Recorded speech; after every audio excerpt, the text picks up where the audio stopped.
না, সারা রাত টাকার বস্তা সারা রাত কেন, গতকাল সকাল থেকেই তো আমরা দেশের বিভিন্ন প্রান্তে টাকার বস্তা উদ্ধারের দেখেছি।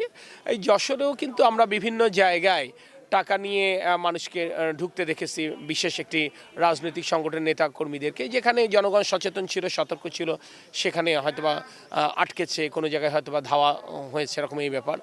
তো আমি আস্থা রাখতে চাই জনগণের প্রতি, যে এই টাকার বিনিময়ে আমি বিশ্বাস করি যে জনগণ তাদের এই পবিত্র আমানত আর খিয়ানত করবেন ইনশাল্লাহ। যারা মুখে সৎ লোকের শাসন কায়েম করতে চায়, তারা অসৎ পথে ভোটে জিততে চাইবে, অসৎ পথে জনপ্রতিনিধি হতে চাইবে, সেটা তো কোনোভাবে কাঙ্ক্ষিত নয়। না, এখন পর্যন্ত আলহামদুলিল্লাহ যে বোমা পড়ছে না, সেটাও তো একটা স্বস্তির জায়গা।